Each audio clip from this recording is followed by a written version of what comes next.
Tensions between the United States and Venezuela are again escalating in 2025, rooted in Washington's increasing pressure on Nicolas Maduro's regime over oil, human rights, and its military cooperation with Russia and Iran.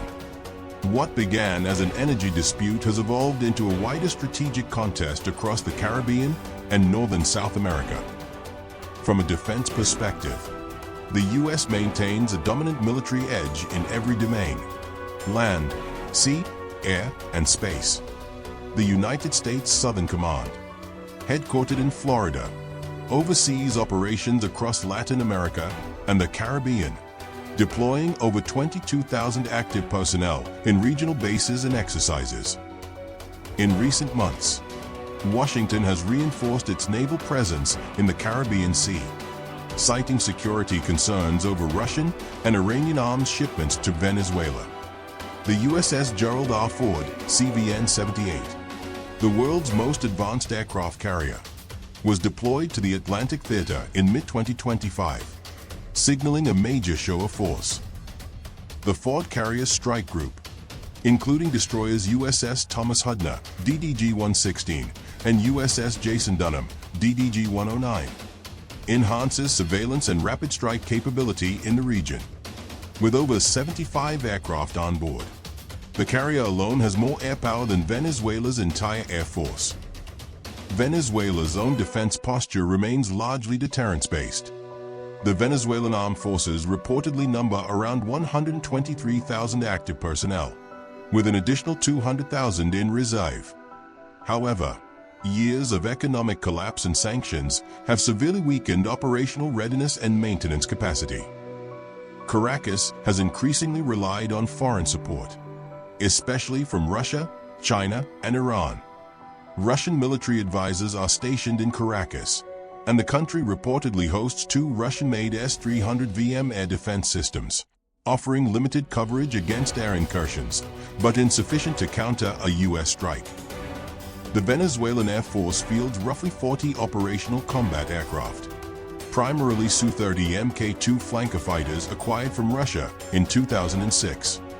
Although capable, these jets suffer from spare part shortages and outdated avionics, leaving only around 15 to 20 fully mission-ready at any given time. In contrast, U.S. air superiority in the region is unmatched.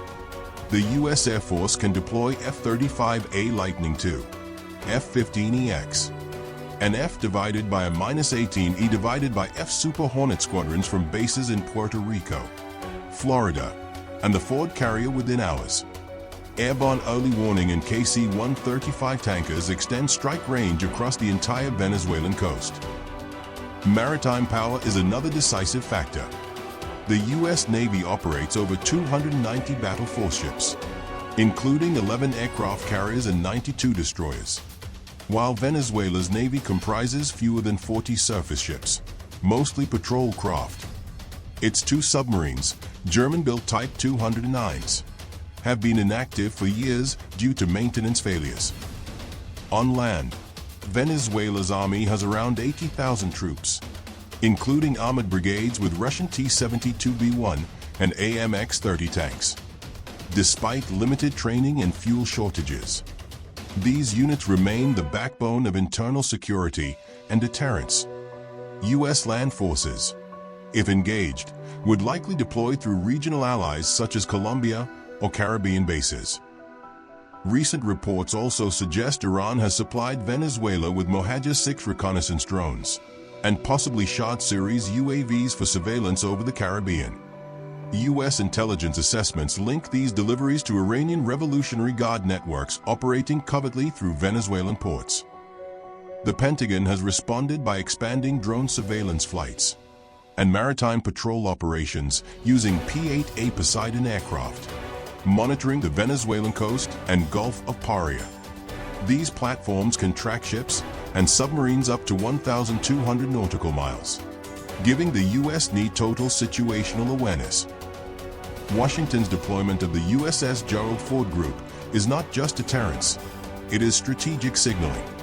It demonstrates readiness to enforce maritime embargoes, prevent foreign arms shipments, and protect American commercial interests in the Caribbean energy corridor, especially near Guyana's offshore oil fields. In essence, the U.S.-Venezuela standoff underscores a broader geopolitical struggle involving Russia, China, and Iran's expanding presence in Latin America.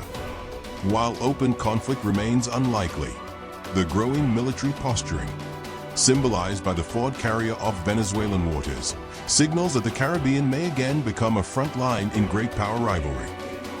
To remain updated on the latest advancements in modern warfare, be sure to like, share, and subscribe.